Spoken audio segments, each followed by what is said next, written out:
Kwa jina la Baba na la Mwana na la Roho Mtakatifu. Bwana awe nanyi.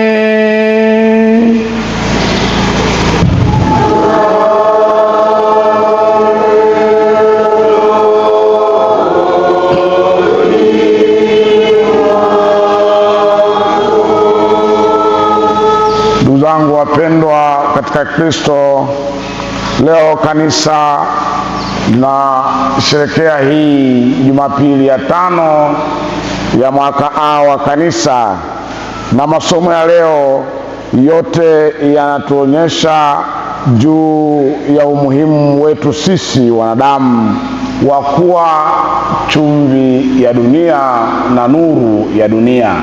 Kristo anatueleza na anataka sisi tuliposhiriki ubatizo, tulipokubali kubatizwa, pia tuwe ni nuru na chumvi ya dunia. Na nadhani mnajua kwamba chumvi inafaa kwa uponyaji, nuru inafaa kwa kuonyesha maisha yetu sisi ambao tumebatizwa katika jina la Kristo. Basi tujitahidi ili katika maisha yetu ya Kikristo tuendelee kuwa chumvi ya dunia hii. Ndugu zangu wapendwa, pamoja na haya yote, katika ibada ya misa takatifu leo tunamwombea marehemu Nadia ili Mwenyezi Mungu ampokee kwake mbinguni. Raha ya milele umpe Bwana, apumzike kwa amani. Ndugu zangu, na sisi ambao tu wasafiri hapa duniani, tumwombe Mwenyezi Mungu kibali cha kuadhimisha ibada hii ya misa takatifu. Na muungamia Mungu Mwenyezi. Nanyi ndugu zangu, kwani nimekosa mno kwa mawazo, kwa maneno, kwa vitendo na kwa kutotimiza wajibu.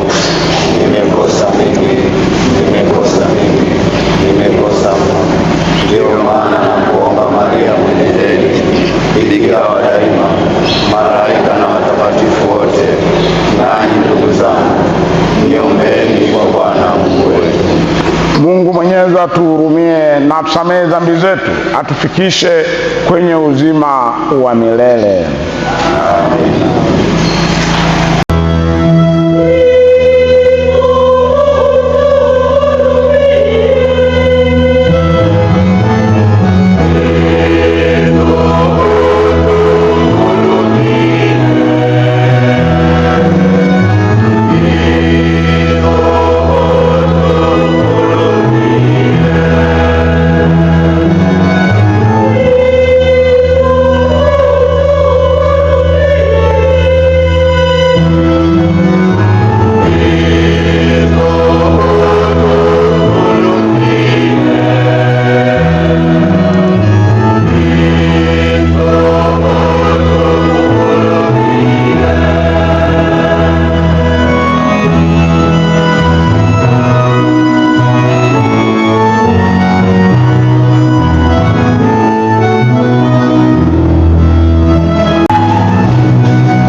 familia yako kwa wema wako usio na mwisho, ili hao wanaotegemea tumaini la neema ya mbinguni tu waimarishwe daima na ulinzi wako, kwa njia Bwana wetu Yesu Kristo mwanao, anaishi na kutawala nawe katika umoja wa Roho Mtakatifu,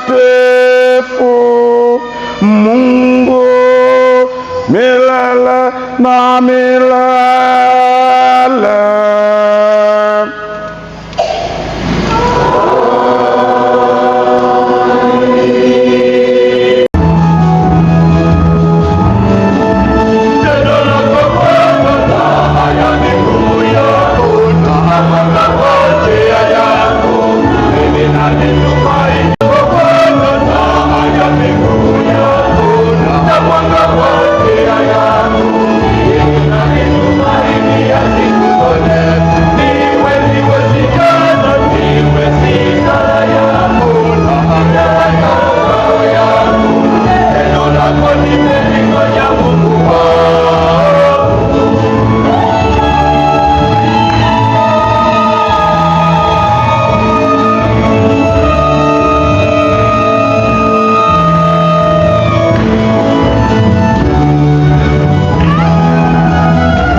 kitakuwa kama adhuhuri.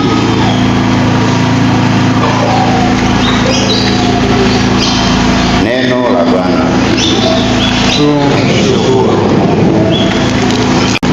Nuru huwafikia wenye akili gizani, anafadhili na kutukuza. Heri atendaye fadhili na kuendesha, asikilizaye mambo ya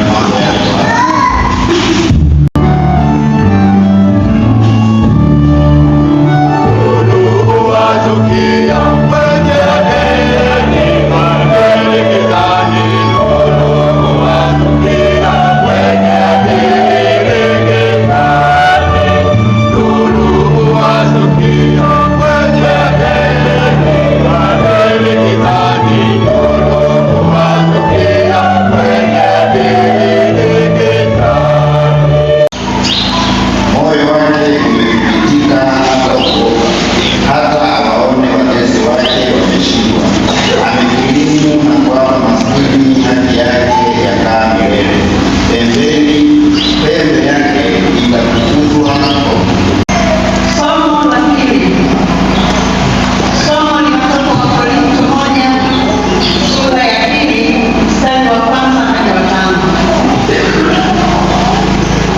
Ndugu zangu, mimi nilipokuja kwenu sikuja kuhubiri siri ya Mungu kwa ufasaha wa maneno wala kwa hekima,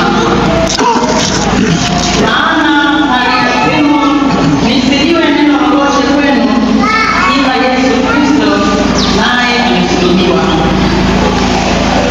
Nami nalikuwako kwenu katika hali ya udhaifu na hofu na matetemeko mengi,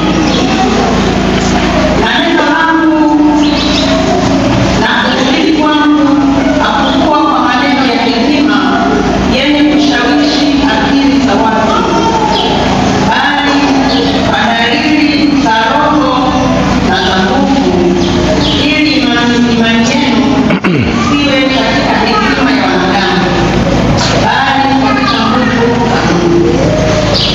Neno la Bwana.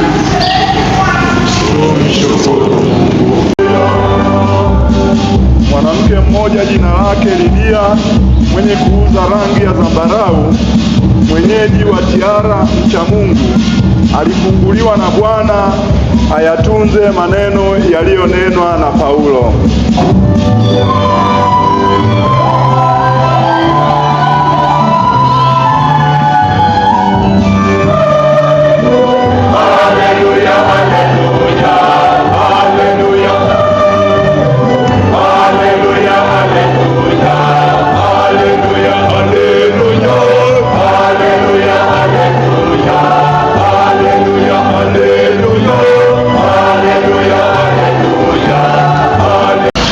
Bwana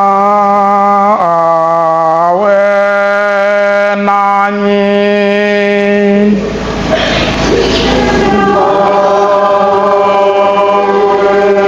Somo katika Injili iliyoandikwa na Mathayo.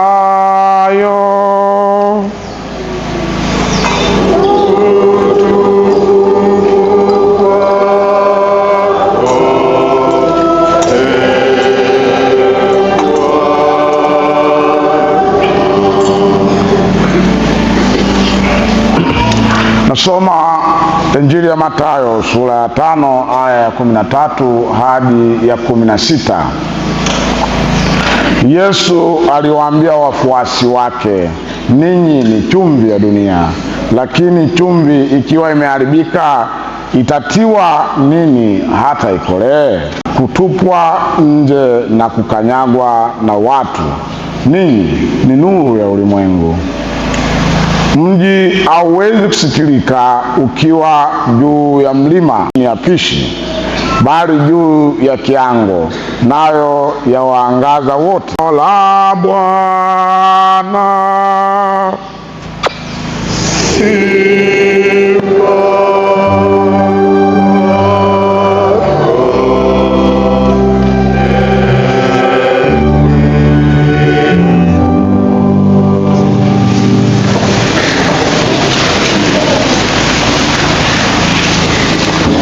Ndugu zangu wapendwa sana katika Kristo, masomo ya leo yanatualika kutafakari juu ya utambulisho na utume wa Mkristo. Yesu hatusemi jaribuni kuwa chumvi au nuru, anasema ninyi ni chumvi, ninyi ni nuru. Na huu ndio utambulisho wa Mkristo. Kama wewe sio chumvi, Ukristo wako utatambulika vipi? Kama wewe sio nuru, Ukristo wako utatambulika vipi ukiwa gizani? Hii ina maana kuwa kwa ubatizo wetu tayari tumepewa wito wa kuipa dunia radha ya Injili na kuangaza giza la dhambi, hofu na kukata tamaa. Huyo ndio Mkristo ambayo anapaswa kuwa chumvi. Chumvi huponya, chumvi chumvi hutoa ladha ya maisha, na hivi ninyi nasi sote tunaitwa na tunatambulishwa na Kristo kwamba sisi ni chumvi. Swala la msingi, je, kama sisi ni chumvi na nuru, tunatoa nuru na ladha ya maisha kwa wengine? Katika somo la kwanza, Nabii Isaya anatufundisha kuwa ibada ya kweli haijitoshelezi kwa maneno au desturi za nje, bali inaonekana katika matendo ya haki na huruma. Matendo haya ni kama kumshirikisha mwenye njaa chakula. Tunawashirikisha wenye njaa chakula kama sisi kweli ni chumvi ya dunia. Kuwavika wasiokuwa na nguo na kuwakaribisha wasiokuwa na makazi, kumsikiliza na kumsaidia aliyedhoofika. Katika maisha ya mwanadamu, maisha ni kupanda na kushuka. Wako watu ambao walishapanda na wanashuka, wako watu ambao walishashuka na wanapanda. Je, tukikutana nao hawa tunawacheka au tunawapa matumaini, tunawapa nuru? Ndugu zangu, Isaya anasema wazi, na waliopuuzwa. Kanisa linatukumbusha kwamba haki ya kijamii na upendo wa jirani, imani iliyo hai kwa Mkristo.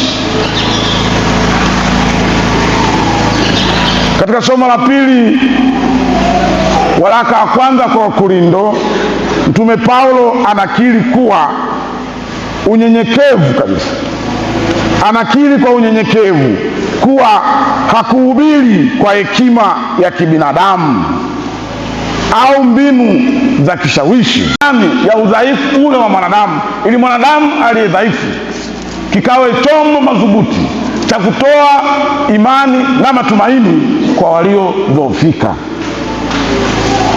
Kanisa linatualika kuishi imani yetu kwa unyenyekevu, tukimtegemea Kristo, ili ushuhuda wetu uwe wa kweli na wenye kuleta mabadiliko. Chumvi hutoa ladha, huhifadhi na huzuia uharibifu. Kwa hiyo sisi ni lazima tutoe ladha ya Ukristo kwa wanaotuzunguka na majirani zetu. Sisi ni lazima tukatibu taifa ambalo lina manung'uniko, limekata tamaa, tukawape matumaini mapya. Hiyo ndio maana ya kuwa chumvi ya dunia. Mkristo anaitwa kuzuia uozo wa maadili yanayoendelea sasa katika jamii zetu. Kama wewe umebatizwa, tunategemea uzuie uozo huo, na kwa kufanya hivyo unakuwa ni chumvi ya dunia, unaitika wito wa kuwa chumvi na nuru. Ndugu zangu, tutaipa dunia ladha ya upendo. Dunia imekosa upendo, dunia imekosa msamaha, dunia imekosa kujali maisha ya mwanadamu. Maisha yamekuwa ni biashara. Wewe kawe chumvi ili uweze kutibu uovu huo. Ndugu zangu, nendeni mkawe chumvi, mkatibu, mkawafanye watu watoe misamaha, mkawafanye watu warudi katika matumaini. Wako watu humu ndani kila siku wanaongea, mnakuja kanisani mnameremeta, hamuongei nyumbani, mnapishana kama magari robots. Nendeni, rudini nyumbani, mkafanye nyumba yenu, familia yenu kuwa nuru ya kweli na sio kinafiki. Ninyi ni nuru ya ulimwengu. Nuru hufukuza giza, lakini ziko familia ambazo baada ya kufukuza giza zinakaribisha giza. Utakuwaje chumvi? Baada ya kuleta nuru unaleta giza kwenye familia, unaleta giza kwenye jumuiya, unaleta giza kwenye maisha yako ya ndoa. Nendeni mkabadilike na tukabadilike, tukawe chumvi. Yesu anatuonyesha kwamba nuru hufukuza giza na huonyesha njia ya kweli. na utoa mwelekeo. Wako Wakristo ambao hatuna mwelekeo ndani kwa sababu tumekaribisha giza kwenye maisha yetu. Mkristo anaitwa kuishi maisha yanayoonekana kwa matendo mema, si kwa kujitukuza, bali ili watu wakutukuze na wamtukuze Baba yetu aliye mbinguni. Mtume Paulo anaendelea kutukumbusha kwamba sisi wanadamu si kitu mbele ya Mungu, lakini unyenyekevu wetu na utii wetu utatufanya tuonekane wenye thamani. Yesu anatueleza kwamba chumvi ikipoteza ladha yake na nuru ikifichwa vinapoteza maana yake. Vivyo hivyo Mkristo asiyeishi Injili kwa vitendo hupoteza ushuhuda wake. Mafundisho ya kanisa. Kanisa Katoliki linafundisha kwamba waamini wote na sio mapadre au watawa peke yao wana wito wa utakatifu na utume kupitia maisha yao ya kila siku. Familia, kazi, shule na jamii kwa ujumla. Mkristo anaitwa kuwa chumvi kwa uaminifu, haki na msimamo wa maadili. Wako watu ambao wanayumbishwa kwenye maadili kwa sababu ya marafiki zao, kwamba mimi nikisema ukweli rafiki zangu watanionaje? Kumbuka, siku ya mwisho utakuwa wewe na Muumba wako. Chumvi ambayo inaonyesha maadili na haki njema, nuru kwa matendo ya upendo, amani na ukweli. Imani isiyozaa matendo ni imani iliyokufa.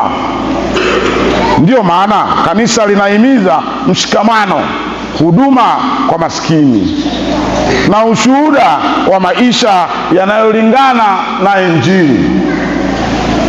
Ndugu zangu wapendwa, masomo haya ya leo yanatuuliza kwa uwazi maswali yafuatayo.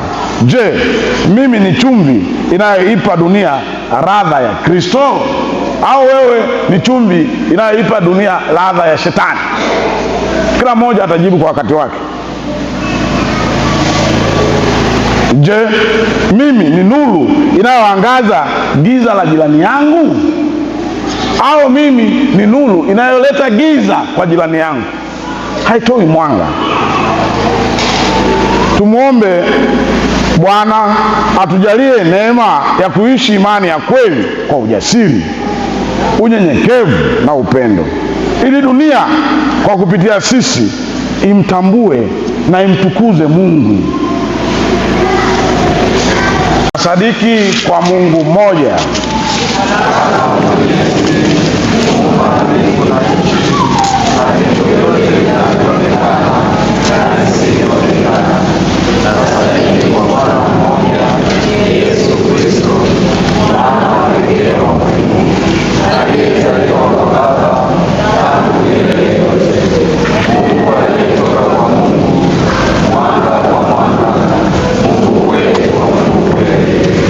Aliyezaliwa bila kuumbwa,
isioze kwa ubaya, na nuru iangaze njia iendayo kwa usalama wa roho na mwili.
Baba, sio rahisi kuwa chumvi na nuru ya dunia.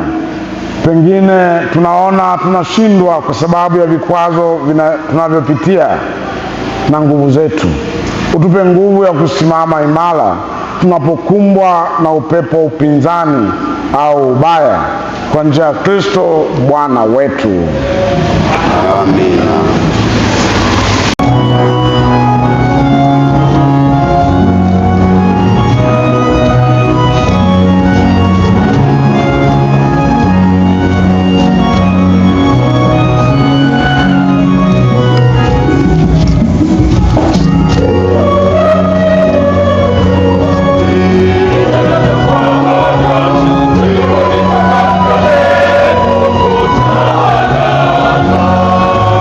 Bye.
hasa katika udhaifu wetu. Tunakuomba utujalie viwe pia sakramenti ya kutuletea uzima wa milele kwa njia ya Kristu Bwana wetu. Bwana awe nanyi.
Baba uliye mtakatifu, kwa njia ya mwanao mpenzi Yesu Kristo, neno wako ambaye kwa njia yake uliumba vitu vyote, ndiye uliyemtuma kwetu kama Mwokozi na Mkombozi, akafanyika mwili kwa uwezo wa Roho Mtakatifu, akazaliwa na bikira,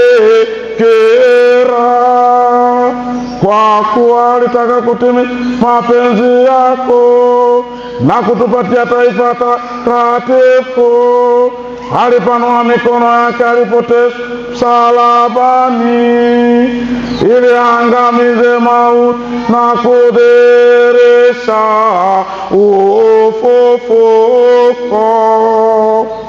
Kwa sababu hiyo, sisi pamoja na malaika na watakatifu wote tunatangaza utukufu wako, tukisema bila mwisho:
Bwana ukweli mtakatifu na chemichemi ya utakatifu wote, tunakuomba utakatifuze vipaji hivi kwa nguvu ya Roho wako, ili viwe kwetu mwili na damu ya Bwana wetu Yesu Kristo. Yeye alipotolewa na kuingia kwa hiari katika mateso yake, alitoa mkate, akashukuru, akaumega na akawapa wafuasi wake akisema, twaeni mle nyote, huu ndio mwili wangu utakaotolewa kwa ajili yenu.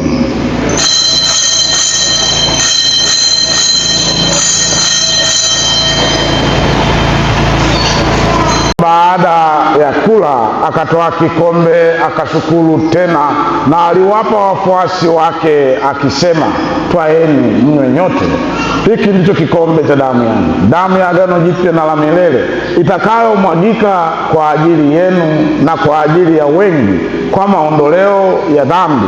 Fanyeni hivi kwa ukumbusho wangu. Fumbo la imani yetu.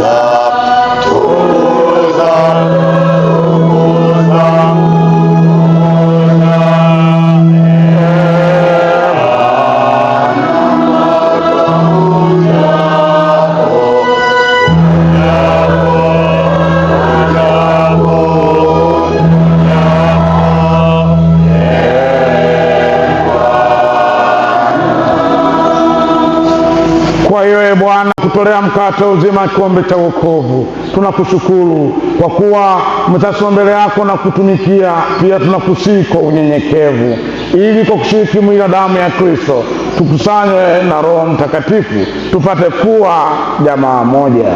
Bwana, ulikumbuke kanisa lako lililoenea popote duniani, ulikamilishe katika mapendo, pamoja na Baba Mtakatifu wetu Leo wa 14 na askofu wetu Msimbe na wakilelo wote.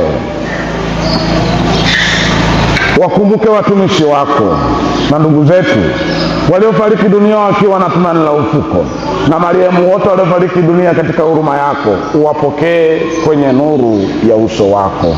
Tunakuomba utuhurumie sisi sote, ili pamoja na Maria Bikira mwenye heri, mama wa Mungu, na Mtakatifu Yosefu mume wake huyo Bikira, mitume wenye heri na watakatifu wote waliopendeza tangu kale, tustahili kushiriki uzima wa milele na kusifu na kutukuza kwa njia ya mwanao Yesu Kristo. Kwa njia yake na pamoja naye na ndani yake, wewe Mungu Baba Mwenyezi, katika umoja wa Roho Mtakatifu, unapata heshima yote na utukufu milele na milele.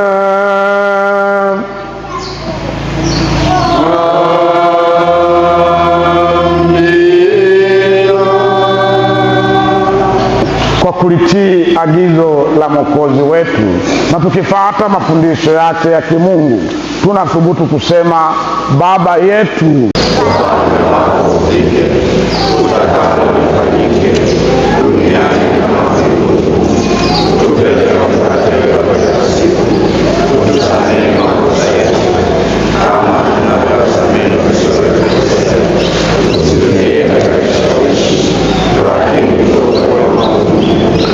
Bwana Yesu Kristo, uliyewaambia mitume wako, amana cheni amani yangu na wapa, usizitazame dhambi zetu, ila tu imani ya kanisa lako. Upende yale amani na umoja kama yalivyo mapenzi yako, unaishi na kutawala milele na milele.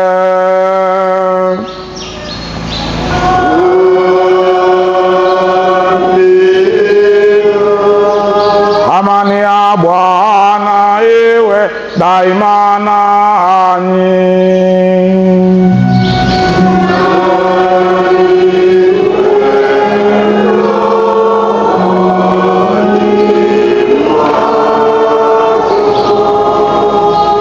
Mpeane amani ya Kristo.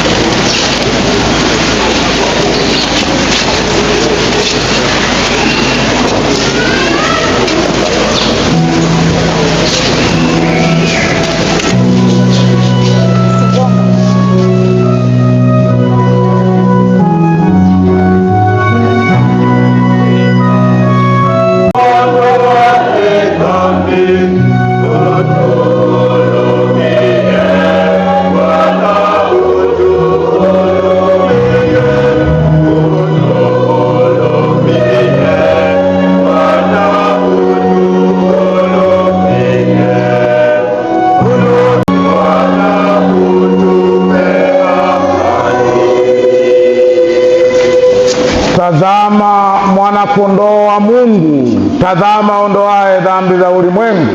Heri yao walioalikwa kwenye karamu ya mwana-kondoo. Ee Bwana, sistahili uje kwangu, lakini sema neno tu na roho yangu itapona.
pekee karibu naondoka na Donadeli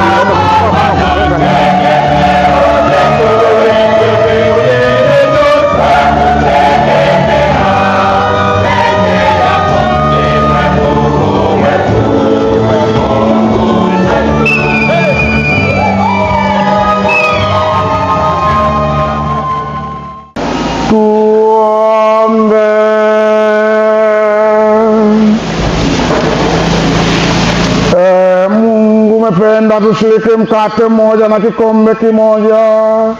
Tunakuomba utujalie kuishi tumeungana na Kristo, tupate kuzaa matunda kwa furaha, kwa manufaa ya wokovu wa ulimwengu, kwa njia ya Kristo Bwana wetu.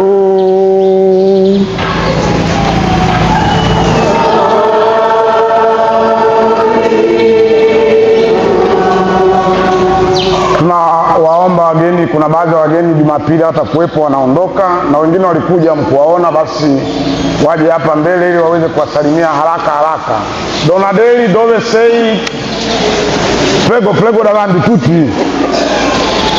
Tutti perché sono i gruppi che non c'erano qua i primi giorni. Sì, venite davanti. Ma lui verrà.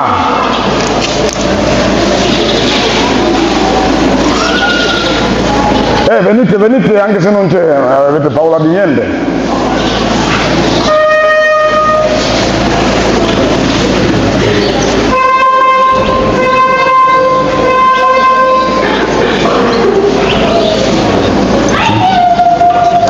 Noi sta arrivando, io non avevo capito dopo perché ce ne abbiamo il tempo. Tunao wageni ambao walikuja katikati ya wiki ambao kuwepo siku wanajitambulisha wengine, na nategemea Jumamosi Valentine Day wanarudi Italia, baba anabaki, lakini ni vizuri mkawatambua ili hata siku nyingine, wengine wamewahi kuja lakini miaka mingine ya nyuma. Allora, sto dicendo perché ce ne sono due gruppi, finché questa finiscono, cioè sarebbe meglio che salutano, e anche sono gli altri che non erano prima, quando siete arrivati primi, quindi facciamo questa. Jumapili njema wote.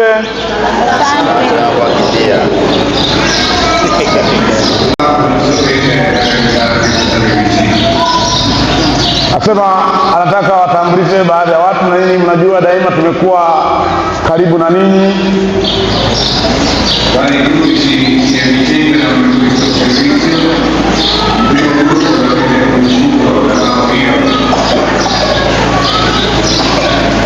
Asema tuna magrupu mawili. Kuna grupu la kwanza ambalo umeshalifahamu, ambalo alikuwa yeye Luciano, Ida, Rocco, Giancarlo.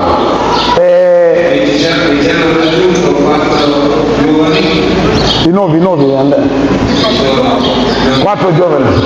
Asema baada ya hapo wamekuja wengine 4, na bahati mbaya mmoja yuko nyumbani, ambao ni watatu.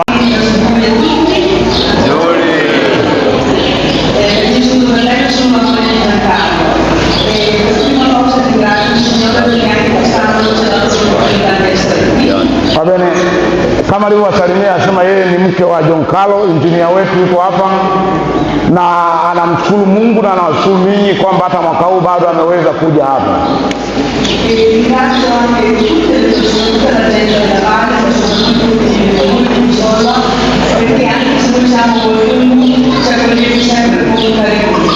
Asema anawashukuru sana watu wote.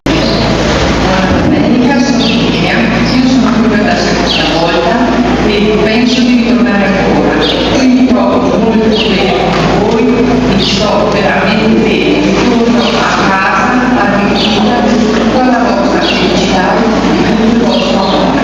Grazie. Asema yeye anakuja kwa mara ya pili na amefurahi sana kuwaona ninyi, na anarudi nyumbani akiwa na furaha, na ataipeleka furaha hii aliyoiona hapa. Makofi tafadhali.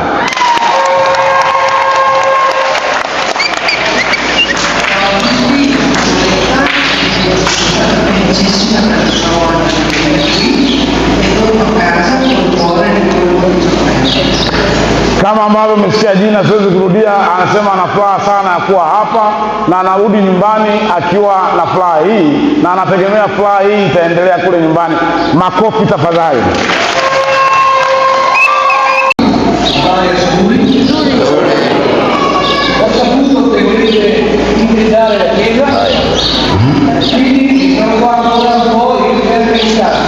Come? Non ho sentito bene, hai saputo? Che voglio strutturare. Va bene, sei... Un po' di più per arrivare. Va bene. Muomba mke wake ruhusa atabaki yeye kidogo ili awasaidie kupiga rangi kanisa. Makofi.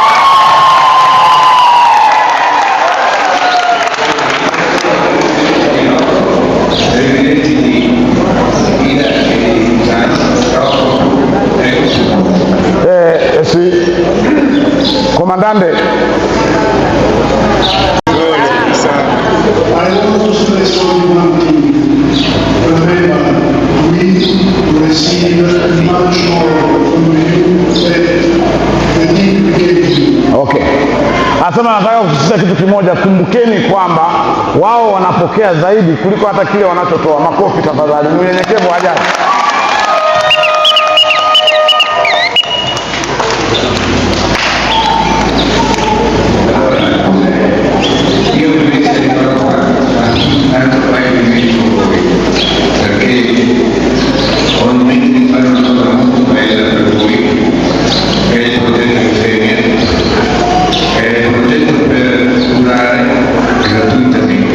Anasema yeye kama ambavyo kaida yake anafuraha sana kuwa na mimi, na bado yeye yupo na anaendelea na mradi ambao anaendelea kufanya juu ya watu wenye kifafa, na anaendelea atafanya bure kabisa, na sasa ameshaona kuna baadhi ya watu wameanza kupona.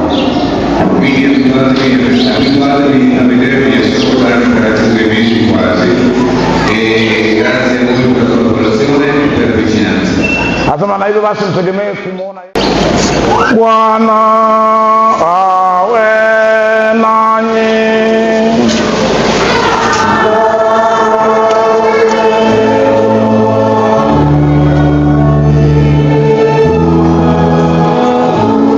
Awabariki Mungu Mwenyezi, Baba na Mwana na Roho Mtakatifu.